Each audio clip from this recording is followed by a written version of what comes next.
computer. Okay. Okay. Okay.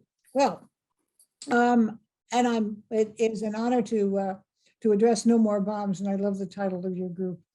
Yeah, this evening we're going to focus on Vienna and the TPNW. Is it okay if I use those initials? I think you all know that the treaty for the prohibition of nuclear weapons has a short name, and the Non-Proliferation Treaty.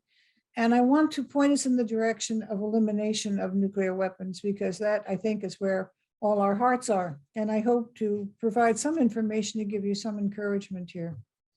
But let's do the slideshow full screen.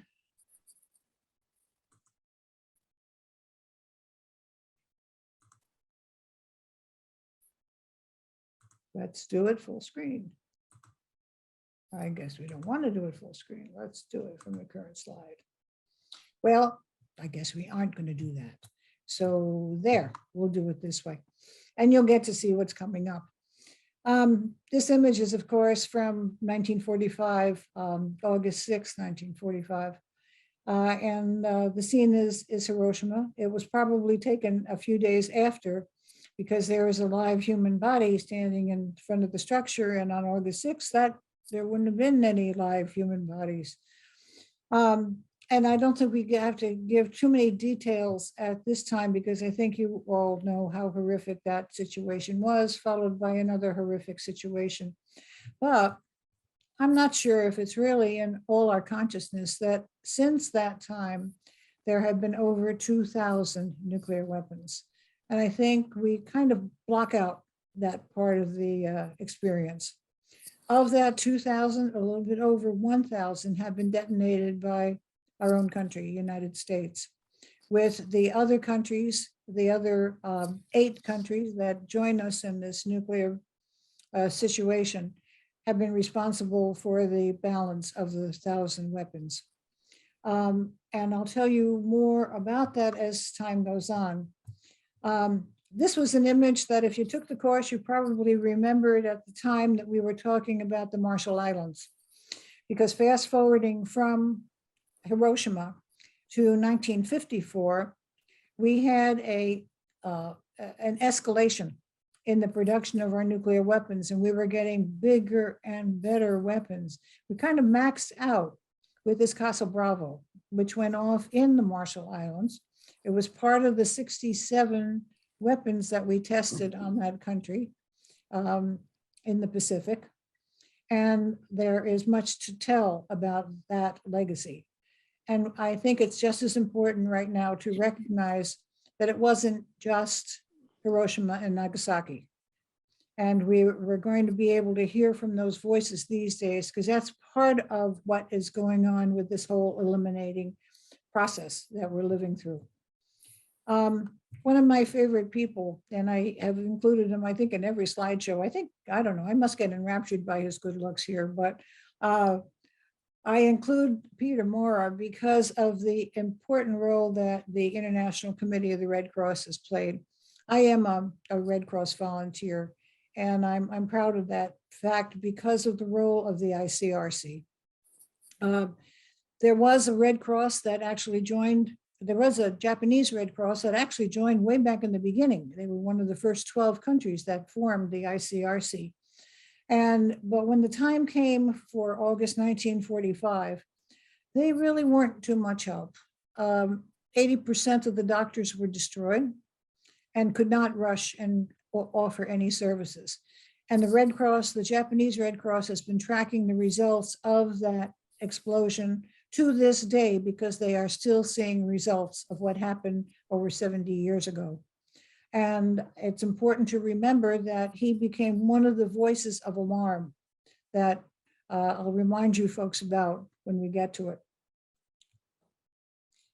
Why I wanted to bring up the role, because we tend to think that with the TPNW, oh, they're finally illegal. Well, no, they are not finally illegal. When the Geneva Conventions were drafted in 1947 and came 49, excuse me, and came out with a revised version after World War II, one of the principles that are mentioned that actually are part of international humanitarian law is the principle of distinction. And that's a very, very important principle, because what distinction means that any military operation must differentiate between civilian populations and combatants and work to spare civilian populations and their property. If you deliberately don't do it, it's a war crime. And that meant that, and a war crime meant that it's illegal. And therefore, the use of nuclear weapons have essentially been illegal since the Geneva Conventions were redrafted after the war. But nobody is aware of that. Nobody thinks about that. They don't identify that. And so we'll tell more about the more recent prohibition and explain what the difference is there as time goes on. But this is the week that we remember the Cuban Missile Crisis, and the height of the Cuban Missile Crisis was this very week. So your timing of this program is especially important.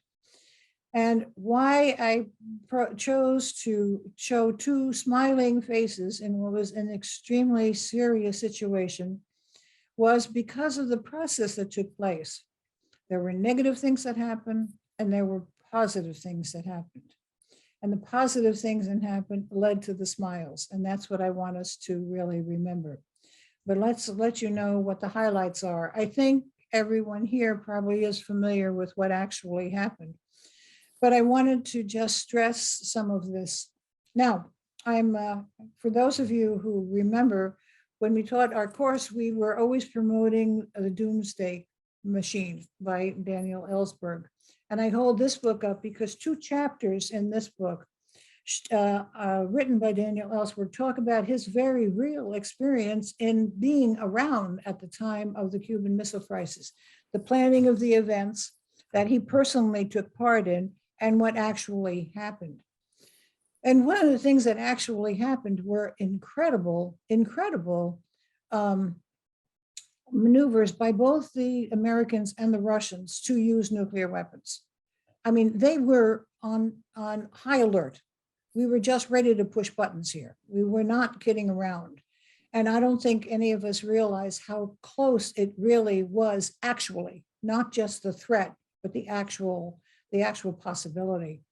So despite the enormous tension of both in the world, and I think we can all probably recall where we were.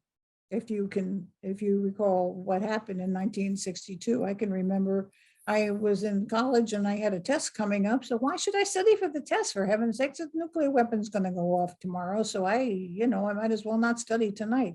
Well, I guess I did study and we did have the test, but I'm sure you all have your own tales to tell. But the difference, and that's an important difference between the then and the now, during the crisis, the Americans and the Soviets had exchanged frequent letters. Well, I guess I did a typo there. And other communications. There were several times, and they were initiated, interestingly enough, by Nikita Khrushchev, who had approached Kennedy, and he talked about removing the weapons. And when he first talked about removing the weapons, he said, well, if you promise not to invade Cuba, we'll remove the weapons.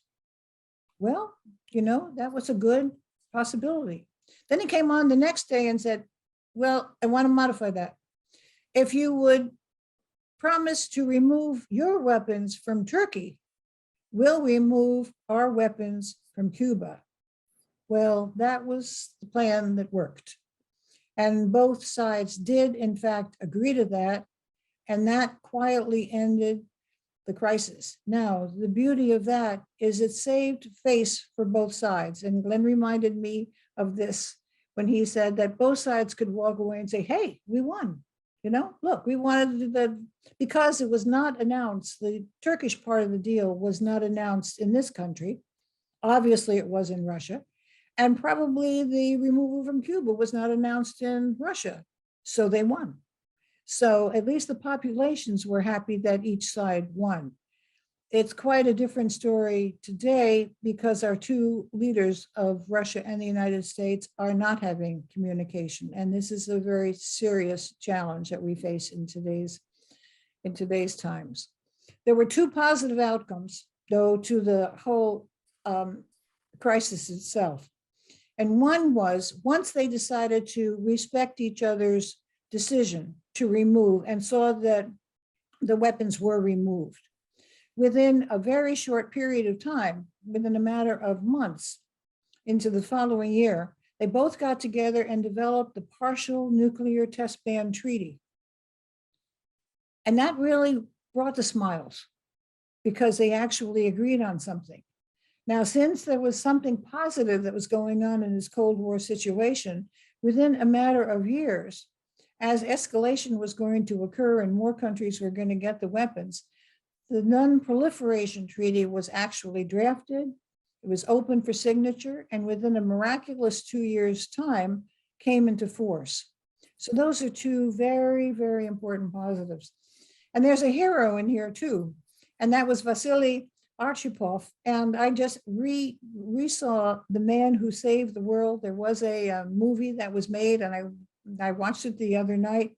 It is quite a movie, and I realized I got the information wrong because he was a nuclear weapons officer. And I thought he was on the submarine itself that was feeling threatened because the Americans were using grenades to remind the Russians that they wanted the subs to surface. And of course, the subs didn't get that message and they thought they were under attack. And that was part of the issue. Well, he was in one of those surveillance areas where you could actually hear the situation of the threats of the bombs coming. And then when the bombs got much closer, you could actually see visual images of the bombs approaching. And so what Vasily was doing is he had to call the shots. Is this a fake news report coming in that these bombs were on their way? Or was it a real thing? He decided, no, I don't want to see those millions of people destroyed. I will say that it was a fake report, and in fact, it was. But he made that decision right before they were going to detonate the retaliatory bombs. So he really was a great hero, and it's a wonderful movie. If you want to watch a good one, it's on Netflix. So just to remind you of where we are in the elimination process. We had the Cuban Missile Crisis, the Partial Test Ban Treaty, the NPT, and then as we went marching into the 70s is when the escalation occurred. By 1982, we had the over 80,000 nuclear weapons, and that's when they had the 1 million person march on New York. So this is just repeating some history from our course. But this is the breakdown of who did what when. And of course, it helps to look at the dates because by 1949, the Russians had theirs. The United Kingdom followed in 3 years. France was 8 years later. China in 64. Now, the interesting part about this slide is it's wrong. And the last time I showed this slide, there was an Indian gentleman in the audience, and he said, you know, you've got that date wrong for India and Pakistan. We had the bomb in 1964. And he said, and when the NPT was drawn up, we had already tested the bomb, and so did Pakistan. And in order to, but when they drafted the treaty, that was kept a secret that they had the bomb. And so when the treaty was drafted in 1968, the world only knew that there were 5 countries that had the bomb. Okay, the first 4 on the list plus the US. And so those were given the power to keep the bomb. And if you wanted to join the treaty at that time, you had to relinquish the bomb. Well, India and Pakistan, wait a second, you know, we just went through this whole procedure of getting this bomb and we tested it and it works and we're feeling much safer now that we have a bomb. No. If you want to join the treaty, you have to remove that. And hence, to this day, they are not partners in that because they wanted to keep their weapons. So, and I'm not sure why I had 1998. I got it from some list, but it was faulty. So the date should read for India and Pakistan really 1964, but that's why they are not part of the treaty. They're one of the 4 countries that are not. Israel and North Korea are also not part of the treaty. North Korea, as we know, came in 2006 and has been thriving since that time. So let's talk a little bit more about this non-proliferation treaty. I hope you remember Article 6, because that's what we would always stress. And Article 6 was the giveaway article, and giveaway meant that what they were asking when they drew up this treaty was for the eventual elimination of all nuclear weapons. And they included it in Article 6 when they said that the non-weapon countries will not get the weapons, and the ones that have the weapons will make a legal undertaking to disarm. That means that they really promise to get rid of the weapons. But the procedure is every 5 years, there would be a meeting, and every 5 years, the world would meet, all 191 nations, or however many there were around at that time. I guess it was somewhere about 191. And if there were any changes that were to be made to the treaty, that's what would happen at these review conferences. So every 5 years since then, there have been a review conference. Well, by the time we come to 2010, and remember, this is starting from 1970 to 2010, right? So that's 50 years. Well, the non-nuclear states said, hey guys, you promised 50 years ago, we've waited 50 years. And there were 44 states that made a definite point of saying, we do not want any nuclear weapons. You guys have these weapons, you're threatening us, we don't want them. And they wrote that into the final declaration of that conference in 2010. Well, there has to be unanimous agreement in order for the declaration to pass as the official declaration coming out of the conference. At that time, it was the 8 powers that had the weapons at that time said, no, go. No, we don't want to have that statement of eliminating the weapons and the emphasis you're placing. No, I'm sorry. So what that did is for the people who saw this as an opportunity, and they were the legacy of the people who were the Helen Caldicott folks, the ones who were always talking about the abolition of weapons. And they said, well, why don't we just meet? And there was a new group that was formed and was called the International Campaign to Abolish Nuclear Weapons. And they would meet at the UN, and they would bring together the countries that really wanted to talk about, well, wait a second, aren't we all agreed that we really don't want these weapons? And so the 44 countries grew into 60 countries, then 70 and 80. By the time we got to 2015, the organizers of this, and the organizers were the ICAN people, the International Campaign people. The organizers said, well, why don't we bring in some of the spokespersons to help people, those countries that aren't interested in the weapons, to give them some more information as to why what they are saying is so true. And they brought in Peter Moore directly, and Peter Moore emphasized the humanitarian nature of the use of a nuclear weapon. I mean, you cannot help. There is no plan available around that is possible of what to do in the event of a nuclear weapon. Nobody's prepared on that eventuality. I mean, it's such a scary thing, we're not even thinking about to prepare it. And of course, Red Cross would have to take full measure because that's their responsibility. In the case of a disaster, they come to the aid of the affected areas. Well, in Japan, they were incinerated. They couldn't come to the aid. And so that became a very realistic picture, and that brings the humanitarian nature into the discussion. But they also brought in the Pope, who made a marvelous moral argument and set in on all the meetings that went on as they decided, we're going to bring this to the 2015 conference. Right, it was 5 years after. We're going to bring this to the 2015 conference, and we're going to call for a treaty. Well, guess what?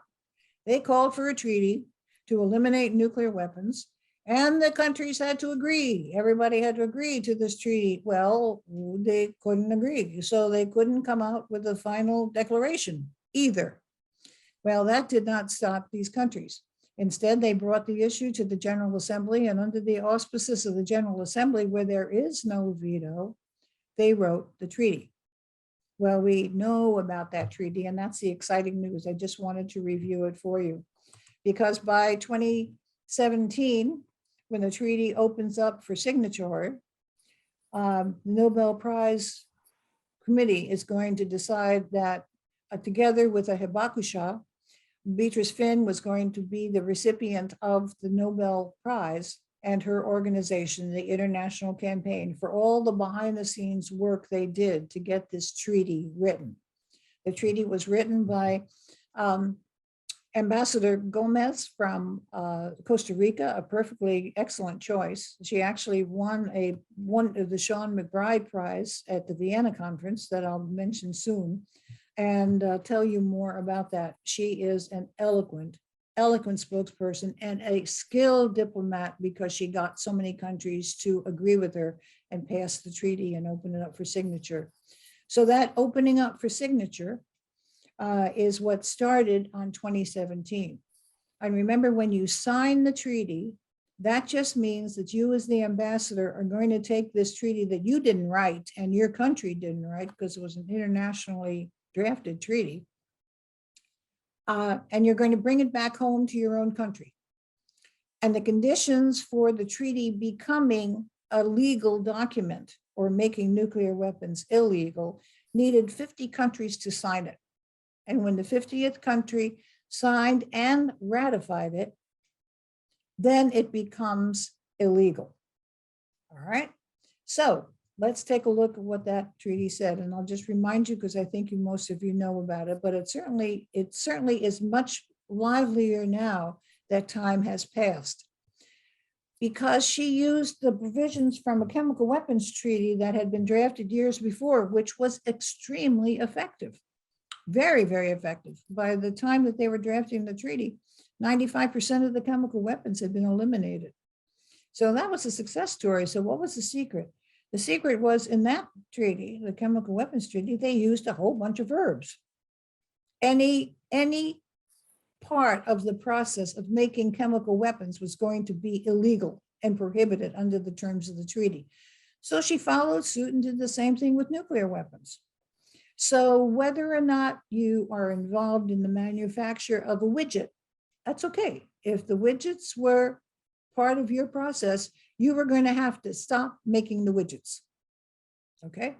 If you were in the process of having weapons being transferred from one location to another location through your country, like happened in Ireland, you have to stop that process. You can't allow the transfer. Sorry, Air Force, you can't stop in our Shannon Airport anymore. We've signed the treaty. That's what this means, that each country that signs the treaty has to say what part pertains to us. And if they ratify the treaty, they have to enforce that part. They have to stop doing that part. They can't store them, they can't acquire them, they can't deploy them, they can't use them, they can't threaten to use, they can't encourage anybody to use them, et cetera, all of those verbs. So, okay, so here we go. By January 22nd, 2021, the 50th country had signed on, and we celebrated the fact that now the treaty had come into existence and nuclear weapons were now illegal. And that was an exciting moment. I know we rang bells around here, and I think people were ringing bells all over the world because that was a very, very exciting. Now, this is the current, very, very current status right now. And let's tell you how that developed. Remember saying that all the conditions of the treaty have to be scrutinized within the country. So they decided, they got an invitation from the ambassador of Austria. And the ambassador in Austria was always very helpful in the drafting of the treaty. So they got an invitation for all the countries that had ratified the treaty to come to Vienna. And they did. And these are the 66 at that time, countries that came to Vienna and said, okay, now what? Well, let's sit down and let's make sure that let's work together and see if you have any questions about the treaty and how it applies. And there's going to be UN staff that's going to help you in that process and see, well, for you, these are the verbs that sound like they really work, and let's see how we can work with you to eliminate that, to enforce the treaty in your location. Now, the most interesting part, I think, of that meeting in Vienna, we've already told you that there were a number of countries where the people in the countries, because of a whole campaign by ICANN to try to get cities to sign on to the treaty and to try to have polls about the treaty, there were a number of countries where their populations were growing in the number of people that wanted to support the treaty. Belgium was one of them. Germany was another one. Norway was another one. So what happened is some of those countries, including NATO countries, and NATO has been hard fast about, oh my God, we need these weapons. I mean, we're keeping the world safe by having these weapons around. We don't want to think about abolishing. Well, some of the NATO countries started to say, we want to see what's going on in Vienna and we're going to come. And they did. They haven't yet signed the treaty, but at least they're there as observers.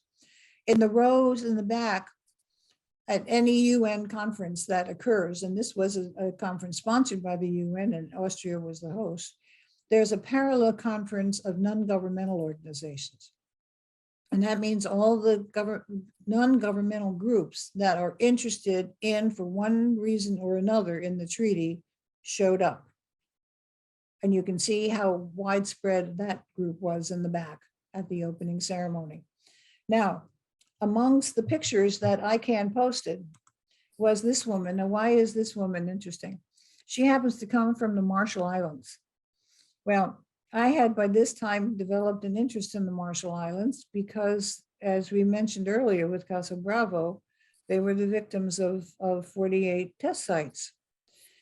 There is a group in the Marshall Islands that decided that they were going to empower their young people. A lot of times for years, the young people were kept ignorant of what actually happened. People were so embarrassed by what happened or so dismayed by what happened, they weren't necessarily telling their kids, actually, this is what we lived through. And so that changed. And instead of blocking out that information, they started to help the young people get articulate. So I was able through Zoom to sit in on a session where this young woman was talking about the Marshall Islands. And she was the spokesperson. There were spokespeople in Vienna from French Polynesia, from Australia. There was a marvelous presentation about Australia. This was all on Zoom. And what these were young voices now telling the world, this is what happened to us. And those voices had been blocked for all this time, partially because it was such a horrifying thing that they really didn't want. They wanted to spare their young ones from finding out. But the young ones were also having problems and wondering, why am I having problems? I'm the third generation after. Why should I have some problems? And in the Australian workshop in Vienna, that's exactly what the granddaughter said. You know, the grandmother was affected, her daughter was seriously affected, and now the granddaughter was affected by having a serious deformed child that she gave birth to, and they tracked it back to the radiation effects. So the genetic makeup of women were identified within that conference. So, how did ICANN explain what happened in Vienna? So this is what they posted. At the meeting in Vienna, Austria, on June 21st to the 3rd, there's only 3 days that they met. Now, imagine reaching consensus among 66 countries in 3 days. Now, if that isn't a miracle on everybody agreeing on a language, I don't know what was. All those 66 nations which had ratified it discussed the implementation of the provisions as it pertained to them. Several European countries attended and participated as observer countries, though they have not yet signed or ratified the treaty. Norway, Germany, and Italy. Now, Germany and Italy are two countries that house US weapons. And the US wasn't too happy with them going because, of course, they want to keep those sites alive in those two countries. But the population is saying, we don't buy that. We're not happy to have these being housed with us anymore. And 70% of the population now in Australia, the newly elected prime minister ran on a program of removing the weapons from their country, and 70% of the population supported. So there is this very exciting news. If it's not coming from the top down, it's coming from the bottom up. And I know Glenn loves bottom up things happening. And so this is very much of a bottom up process. So a declaration with 50 next steps was accepted unanimously by this group. They all agreed. In their 3-day conference with strong affirmation by all states to enforce the treaty and strongly urge other nations to join. And some of the, when you read actually the declaration, some of it brings tears to my eyes because it is so forceful and so profound. And to realize that all of these countries agree, it kind of makes me shiver. I don't know what reaction you might have, but it's a wonderful feeling. So just to remind you what we have as a breakdown, the section on the right here with Turkey, Italy, Belgium, and Germany are the 5 locations where US weapons are stored. And we said, remember that Italy and Germany showed up in Vienna. I'm sort of surprised Belgium didn't show up because they had the largest percentage of popular support. And they actually voted it, and it was 8 votes away in their parliament from getting rid of the US weapons. So that's going to happen sometime soon, probably. And this is just the breakdown of how many of weapons do we have in each category. Some are on absolute ready to go alert, and others are in storage. And evidently the Russian small nukes are in storage. They would have to be set up if the Russians used their small nukes that they have, which is an interesting piece of information. So even though the threats are coming, it looks like it would take some time. We just can't threaten and press a button and have it happen right away because they're not ready. So I think that's some good news. And this was a 2021 breakdown that was provided through ICANN, but SIPRI, the Swedish organization, provided the information. And the spending here is a slightly older rendering, but guess what? The US column has risen above the 35 billion. We're up to an over 38 billion, and it has gone up because each year, even under the Biden administration with bilateral support, that column has gone up. When I first used to use this slide, and you added up all the other amounts from the other countries, it didn't quite.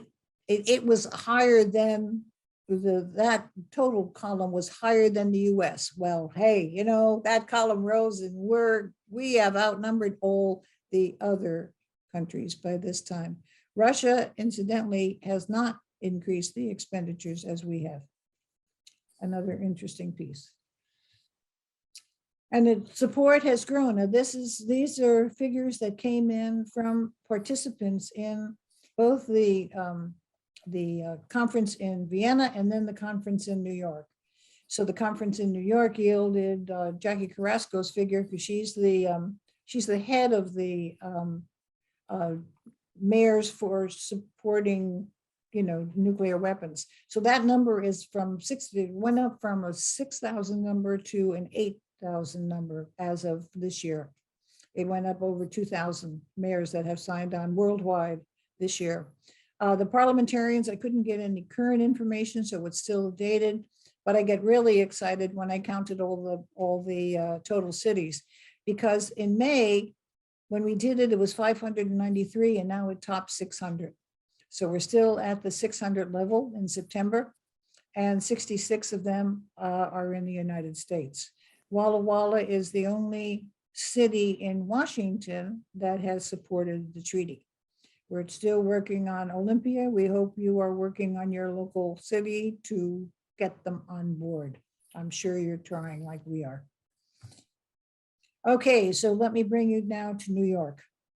This is my hometown, and I had the privilege of being an NGO. And so I knew my way around the UN because I used to go for NGO briefings every week from school. And I loved the whole situation. I went there for 2 years. And so this makes it legit. There I was in front of the UN, is that famous image in front of the UN, and everybody who goes usually stops and gets their picture taken in front of this image. This is right by the front door to the Secretariat building. or it's not the Secretariat building, it's the general building that leads to the Security Council and the other rooms that are in the headquarters. But something new that I saw was Nelson Mandela's image that he would frequent the UN, and people there, along with Bishop Tutu, back in the days of apartheid, were frequent visitors to the UN. I had gone with, I had landed up joining, since I spoke with you last, I landed up joining up with a group in Rotary. And they are a special group that's working with Rotary International to try to get Rotary International on board, and they are trying hard.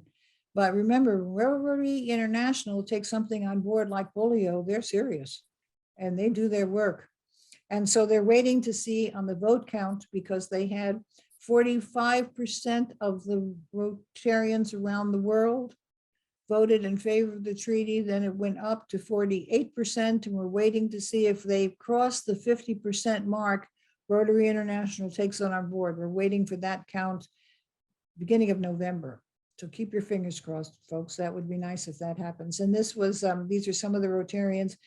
When you walk into the lobby of the UN, they oftentimes have exhibits right behind the circular desk, the welcoming desk, where you go ask questions like, where's this and where's that? And right behind that was a big exhibit on nuclear weapons, because they are now hosting the NPT meeting. Now, remember, this is the 2020 meeting. You know, I told you about the 2010 meeting and then the 2015 meeting.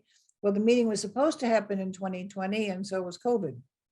So it was postponed again and again and again, and it finally took place in August.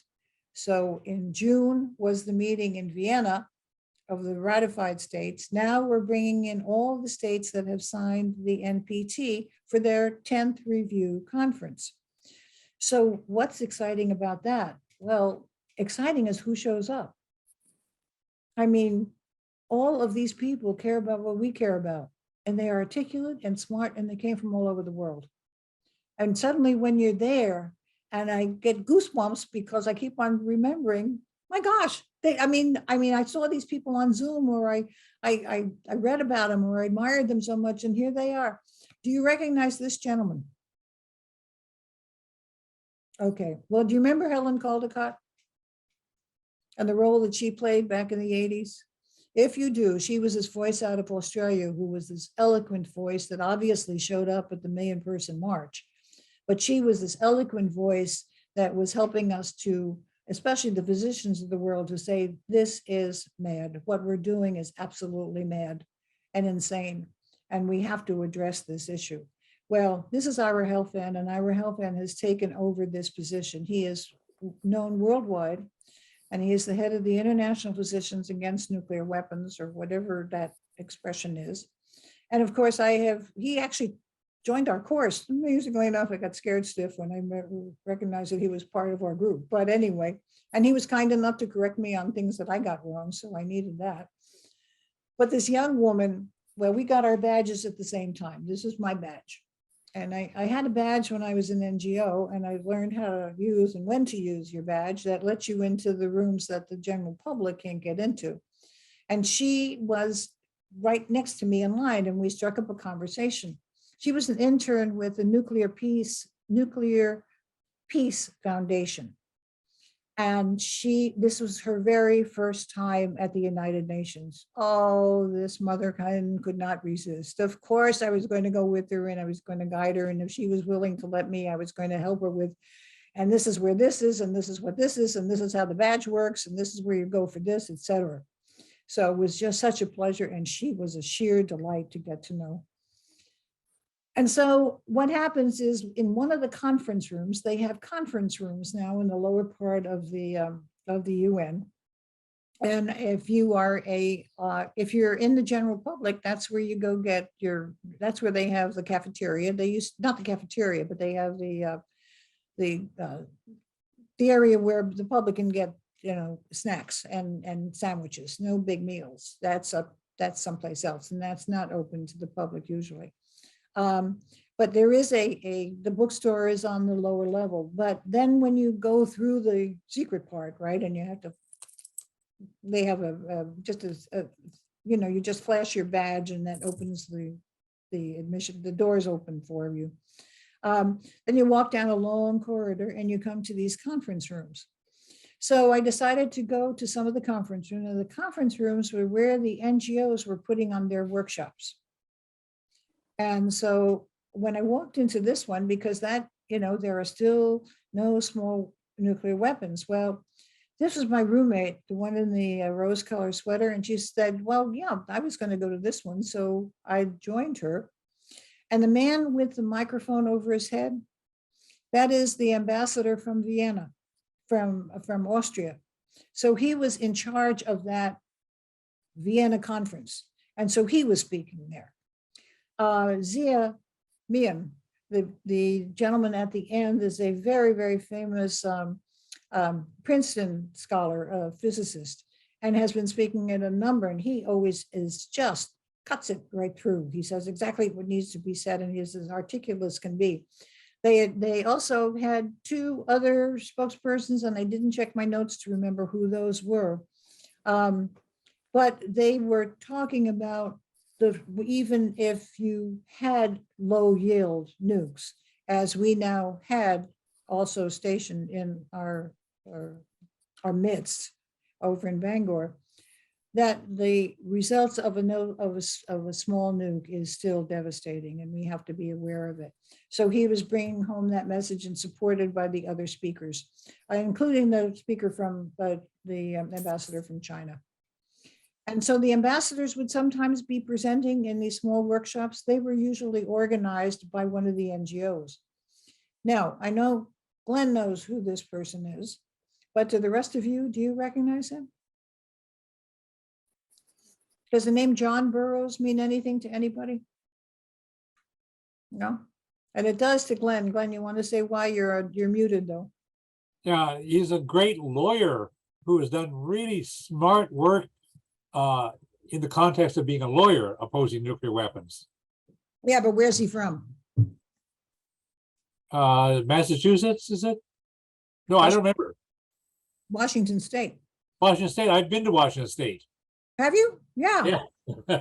When I brought his name up at the meeting, who was the fellow who would join us? And he helped arrange the session at the synagogue in our OCAN meetings. He said, "Oh yeah, John." Bill Dole. No, not Bill Dole, the other fellow. But anyway, I know John, for heaven's sakes. Yeah, okay. he's I remember him when. So he's from Olympia, I think. I did not know where he was from. Okay. Yeah, I think so. Well, I don't know if he's from Olympia. I know Olympia people knew him. So I assumed that he lived in Olympia for some. This man is brilliant.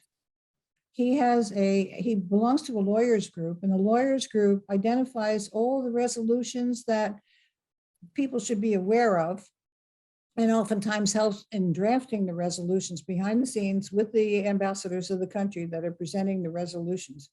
And so he does the verbiage. But when, for example, the Marshall Islanders decided that they were going to go to the International Court of Justice, and they were going to try to get that court to say that nuclear weapons must never be used, guess who their lawyer was? None other than John Burroughs. When they go to the International Criminal Court and try to present information, guess who the lawyer is? John Burroughs. He is he's the behind the scenes. I picked up one piece that was identifying all the things that the nuclear powers were doing that they shouldn't be doing, and that were illegal actions.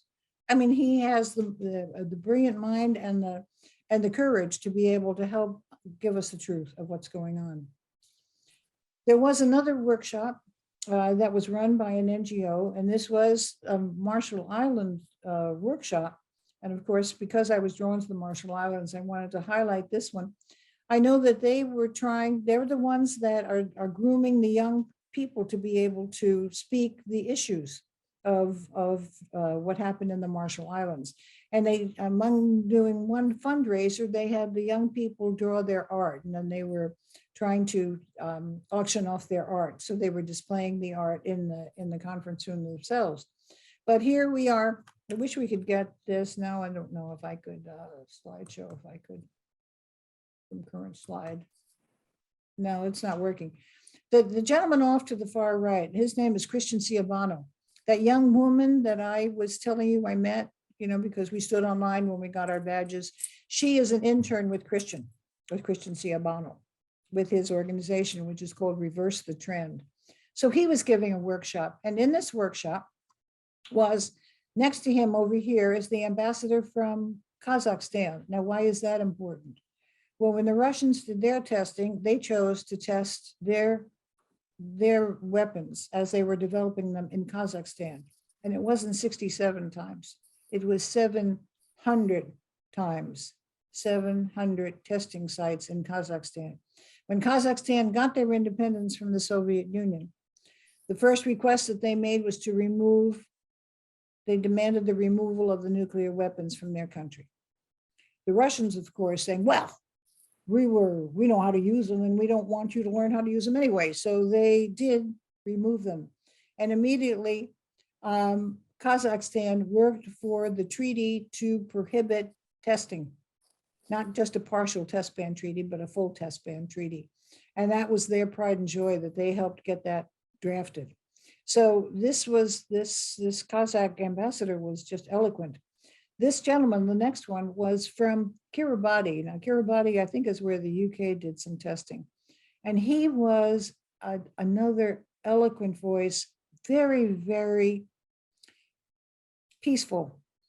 He did not come on strong in condemning the countries that had hurt his country. He wanted to forgive and move on together and create peace. And so he was this beautiful voice of peace, reaching out together in harmony and let us work on this problem together. And just was, and sang a song for us as well. I mean, it was just beautiful to hear him. Now, this gentleman this is one of the young fellows. Remember, all the Marshallese that were being groomed by Christian over here were able to be put on workshops they did in Vienna, and they were putting on this workshop over here in New York. Next to them, now I missed Beatrice Finn. I was there week 2 in New York, and she was there in week 1. So I missed getting a chance to see her, shucks, because I think she's eloquent. She's the one who won the Nobel Peace Prize. She was in New York the week before. But we did have a representative from ICANN who spoke exactly what ICANN is doing. And so there were several workshops where they had ICANN staff. So, but, after 2 days of sitting in on the NGO workshops, I'm realizing to myself, well, no, I want to go where the government folks are. Where's the conference where the government delegates are? So I finally got to conference room 4, and I figured out, because it wasn't always that easy, they didn't give you a program. You had to look on a board and decode things on a board. And so I showed up in this, and sure enough, there were all these delegates, and this was the committee 3. What was committee 3? Well, committee 3 was going to talk about the 3rd pillar of the Non-Proliferation Treaty, was the peaceful uses of nuclear energy. So all of these delegates from their respective countries were going to talk about, and what about the peaceful uses? Well, they chose that occasion, and this was right after Zaporizhia was attacked and was taken over by the Russians. And they chose this occasion. My Lord, if there was one voice, there were 50 or 60 voices coming out with strong condemnation for the Russian takeover of that nuclear power plant, because that was a peaceful power plant. And they were not allowing the Ukrainian staff to operate the power plant as they should and monitor that plant. And that was extremely dangerous situation. So they were highly, highly critical. Now, usually if you're in a meeting like this and you're listening to the chair and you're listening to the voices, these are in fact diplomats. So they don't, the old days of someone coming in and banging their shoe is gone. People speak in tones that are reasonable tones, but they might be saying something that is very negative about your country. And you, if that happens, you are entitled to a right of reply. As it turned out, I never heard the Russian. I think there were so many times where he would have had the right of reply. He would have been talking after every other person that spoke. And so either he didn't show up to that meeting or he refused his privilege of right of reply because there were just a lot of people that were not pleased with the actions of the government. One of the things that I noticed as I was sitting there, the facilitator, which in this case I think was Norwegian, a Norwegian woman, as she was introducing people, she would introduce each delegate, and now we will hear from the esteemed delegate from, the honorable delegate from, the most respected delegate from. No matter where you were from, you had this very, very positive word that was introducing you. The adjective that was chosen was highly respectful. And the respect came from the chair. And so by the time the delegates started to speak, they're, they kind of perked up because it had been so beautifully introduced. And you got the impression that everybody was really listening to each other. And there were not angry retorts back and forth. And I would sit with one of my Rotarian friends and we said, my God, this is really democracy. It really was democracy. It was so enthralling to just listen to the way people were expressing themselves. And here there were a number of countries that were using nuclear energy peacefully. The IAEA, the International Atomic Energy, was applauded for how diligent their work was. The US representative came on board and talked to how much money we have poured into the IAEA. And so we are definitely a supporter of that institution. It's one of the bodies under the UN auspices. And so it was a very interesting session. But wait a second, whatever happened to Article 6? Who's talking about Article 6? That was the big thing. Well, that was Committee 1. Well, I figured that one out, but I didn't do it until Thursday. Article 6 was being discussed in the larger chambers. And everyone there was very, very serious because they're the ones that were talking about disarmament. They're the ones who were talking about whether or not disarmament is occurring, what's going on. And again, you heard the voices for the treaty. And you heard voices for the treaty coming in so many accents. Some of them were in a range of English accents. Some of them were in their own voices. If they were one of the 6 languages that were spoken, you could hear it, through the translation mechanism that you have. And the introductions were just as respectful as before. And here I could hear the Russian speaking and I could hear the American speaking. And they were defending if things were said against any of the nuclear powers, they had a right of reply and they chose to use that right of reply. But again, the tone was so respectful, it was inspiring. And what happens is that the people who are listening to all these messages, because what all of these delegates are doing, or many of them were doing, we're putting in proposals for what should be mentioned in this final document, because the important piece is the final document and what that final document says.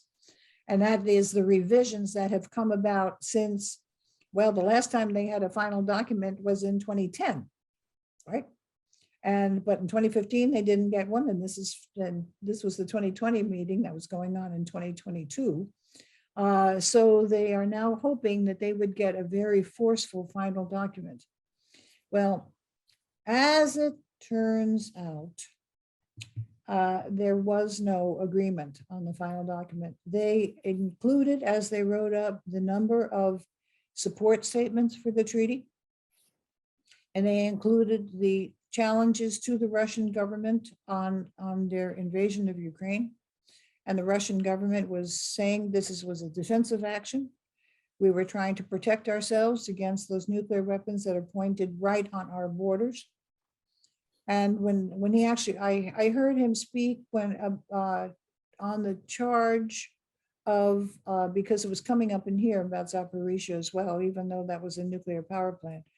But he said, when I was at Zaporizhia when I got information back from Zaporizhia, they saw that the bullets coming towards the power plant were not our bullets. There were bullets that were being used by NATO.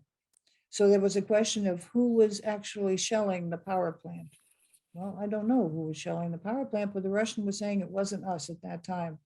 So you need to hear those voices. You can either call them liars or you say, well, maybe there's some truth in that. You don't know. Were they trying to shell and get rid of the Russian occupiers? I don't know at all. But it's important, I think, that you hear those voices. And I think it's important that when we are looking at the issue in Ukraine, to recognize that there have been several times when Mr. Putin has reached out saying just what Gorbachev's saying is, don't have any of our border countries join NATO. That is much too threatening. And the border between Ukraine and Russia is huge. It's a long, long border. And all along that border and all along the Russian border are nuclear weapons pointed right at Russia. And we don't have any pointed at us in Mexico or Canada. And I almost want to say yet, to understand what they're going through. And I hope that never happens. But that is the reality. This was also part of that display. When I finally got there, I thought this was one of the more interesting photos in the display.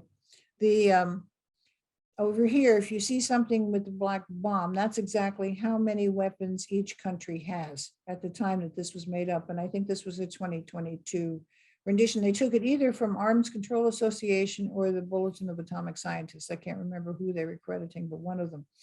In the cloud is the number of tests that each had occurred. So France had 210 tests. They were in Algeria and French Polynesia. The UK had 45. Some of them were in Australia. Some of them were in places like Kiribati in the Pacific Ocean. USA had, I said 1,000 before. According to this, it was 1,050 tests that went on. And here was the testing that went on in North Korea. There were 20 tests that went on. No, I can't tell the number, but there were tests that went on. It looks like they were taking place right in North Korea, according to this map. But the information was outstanding there, and the number of people who cared about this issue was outstanding because there were hundreds and hundreds, and they were marvelous. So the outcome of this conference, well, we said that there was no new final agreement because of the allegations against Russia. And when Russia had asked the countries to remove the statements that were, charging them unfairly, the drafters and the country said, no, we will not remove our statement. We hold firm to our statement. And they wanted that statement included in the final draft.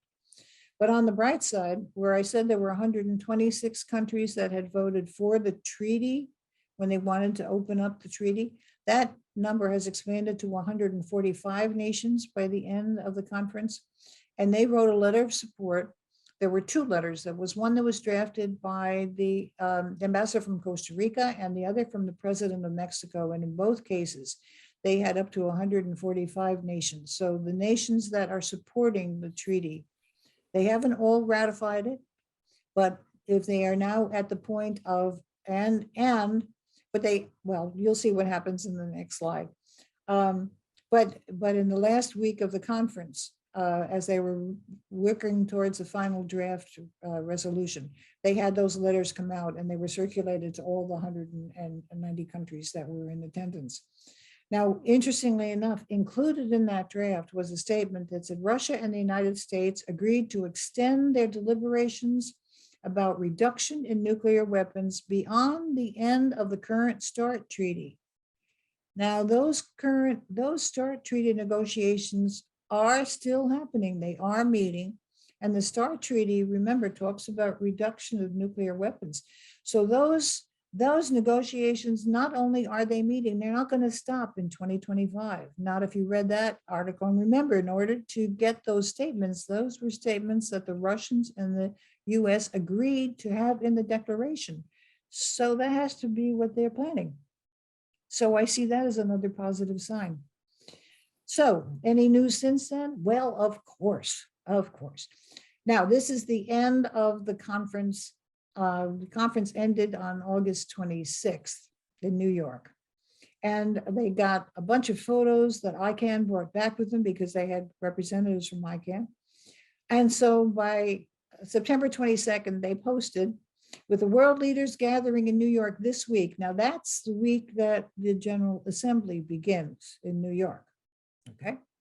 For the annual opening of the United States General Assembly against the backdrop of Russia's latest nuclear threats, 5 more nations have signed the treaty at the opening session.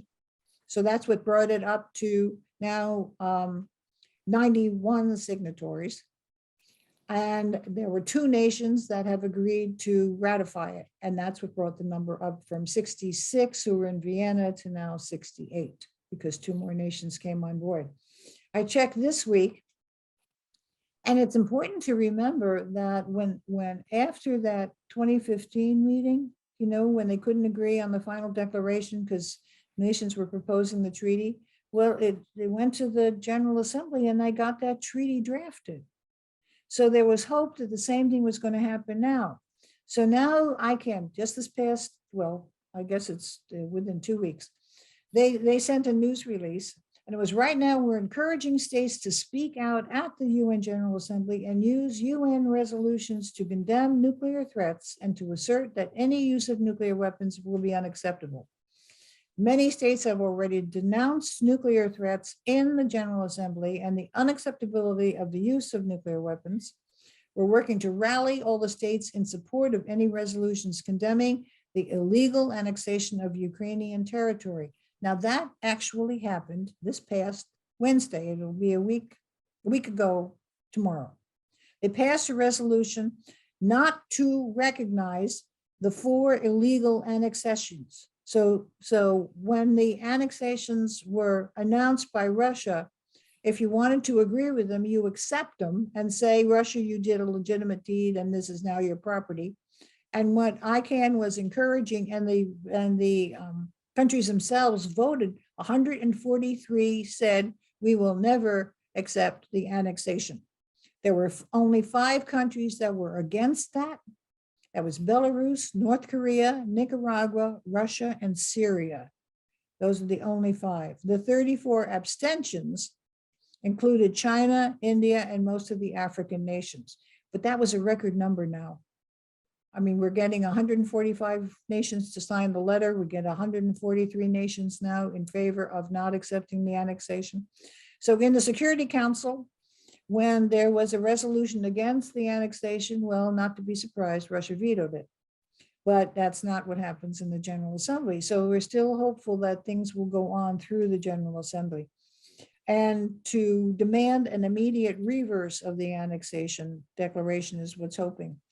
Now, since Monday, there were 19 cities that were bombed by Russia. That was, yes, I got this information last week. Now, the interesting part is I was listening to a report by a fellow, the MAPA is the Massachusetts Peace Action, and they had a speaker on called Ray McGovern. And he had spoken to all the times that the government of Russia has come out against countries joining NATO. And he tracks exactly what was going on and how only for part-time under the first Bush that we were not expanding NATO. But by the time we got to Clinton, Clinton reversed the policy and said, oh yes, let's expand NATO and make sure we get in the Warsaw countries into NATO. And that was exactly what the Russians were saying, don't do, starting with Gorbachev. And they've had a very consistent policy, do not expand NATO, guys. Don't forget, you know, we lived through World War II, we recognize tanks, and NATO countries have tanks, and now they have nuclear weapons, and those are piling up against our border. I think we really have to listen to that. And I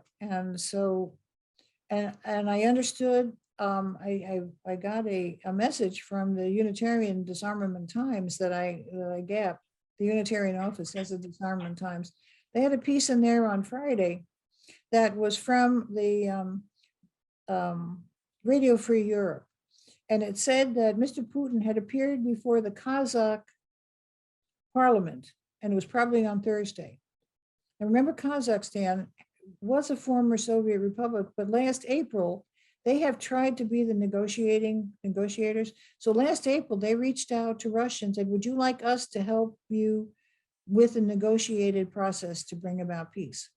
Well, that's exactly what Mr. Putin said last Thursday. He was at the Kazakh parliament and he said, I would like to begin negotiations and would love to have someone, hint, Kazakhs, be the go-between. We are willing to work with Ukraine and sit down with them and reach a negotiated peace. We certainly do not want Mr. Biden. Mr. Biden and Mr. Putin have not had any contact. It wasn't like the smiles of Khrushchev and Kennedy. That has not happened. And Joanne, we need to wrap up the meeting so we can have some time for questions. If you can. Okay, this is my last slide. Yeah. Yes, thank you. This is my last slide. So I just wanted to let you know, this is why I'm thinking we are on the road to nuclear weapons. From the Cuban Missile Crisis, I take you through all the events that we outlined here. So you just have it in a nice, neat format if you need it. So I wanted to throw out to you what you can do to help. But as I hear from you, I want to thank you for your attention because I've been rattling on for a long time and you guys need to talk. Well, actually, Joanne, I would like to ask that question, your last slide. What can the average person do to help? Well, let me ask, what do you think you can, first of all, there is no groundswell at all in this country. Nobody is talking about this except Kevin Lee folks like you. We are not talking about this issue. We're not talking about negotiations. We were at a meeting we had with Senators Murray and Cantwell this afternoon. And Jim was there, he brought up the issue of nuclear weapons, and David Mulholland was there, and he brought up the issue of nuclear weapons, and I spoke to, what about negotiation? And I told them about this, this piece that occurred just last week. And if everybody here could call both of the senators this week and say, hey, can you please move on negotiations?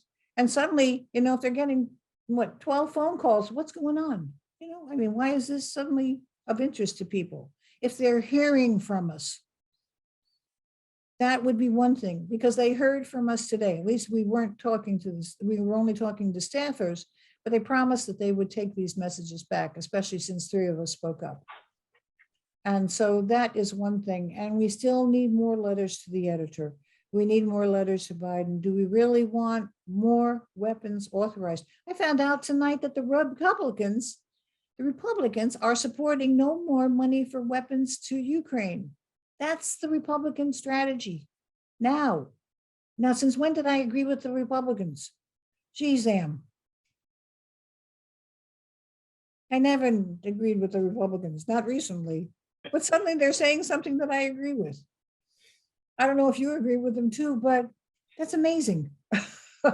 Now, couldn't we support the Democrats and say, maybe the Republicans have an idea here. Do we really want to spend more money and more weapons? And the munitions companies are wild with glee because of all the weapons that we've sent. And their stocks are just skyrocketing. If you really want to make a lot of money, yeah, buy those stocks.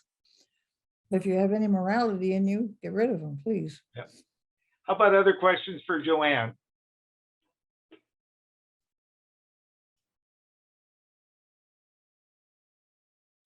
Kathleen, you're muted. Kathleen, you're muted, Kathleen. Yeah, okay. Let me just mention that in the chat box, there are 3 chats, but they are links to more information about the Marshall Islands, the TPNW, and Glenn's 6 Zoom workshops on, let's see, nonviolent grassroots organizing. So you could just look at the chat box and get those links if you're interested. Okay. Oh, okay. Are there any questions that are in the chat box? I don't see any questions. Okay, but there were links. Okay, thank you. Yeah. Thank you. Okay. Well, what about comments? What do you think? I know everybody feels frustrated. Has anybody done something besides program yourself? I actually want to bring up that indeed The negotiations are not in the news. Your presentation is the first time that I basically hear from it this year. Mhm. And it should be in the news. I don't have a question for you really on the negotiations itself, but more on the people you met there. You said you saw many young people from the Marshall Islands who are now voicing the history. What about young people from America? Did you see those there? Well, Anya was one of them, the intern that I met, you know, she was American. And there were, yes, there were a number of Americans there, and they were usually affiliated with NGOs. And they were young staffers for the NGOs or interns working for an NGO. And yeah, there were a number of young people, and it was good to see them. It was wonderful to see them. But the ones who were presenting were all I mean, they really had raised money to bring, like there were people there from Polynesia who were presenting, and they were dressed in the Polynesian outfit, and they looked lovely. And it was delightful to welcome Polynesians, but they were also presenting workshops. So those voices are now being programmed. And I think it must be possible. I mean, I could set you up if you wanted to have a program with Christian, a Zoom program with Christian, and support the group that he works with, because he's, you know, there could be a fundraiser for something like that. And they're doing concrete work of trying to get these students to talk to each other. And if we could ever penetrate the social studies where students can talk to students, when I was doing teacher training back in the 90s, students were talking to students around the world. And so they could talk to the students could talk to these students in the Marshall Islands. That's perfectly possible. So you could reach out to your social studies teachers and say, do you know it's possible to do this? It's set up for you. And there are students in the United States of Marshallese extraction. The young man that I said at the workshop, who was the young Marshallese fellow, yeah, he's an American. I mean, he's been living in America. The Marshallese cannot gain US citizenship, but they were allowed to live in America. So And Joanne, Louise Lansbury has a question. Oh yeah, Louise? Yeah, well, more of a comment. I mean, I don't know how you get people interested or concerned about the issue. I mean, I thought that maybe Putin's threat to use nuclear weapons might get people a little anxious. I think it went right over their head. And so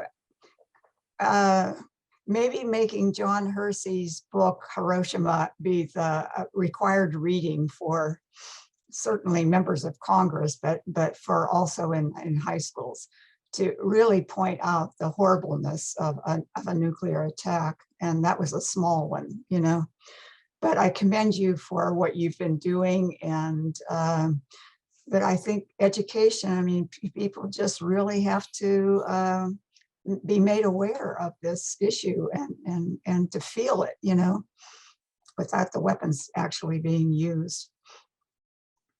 I went to our Veterans for Peace group is starting a peace prize.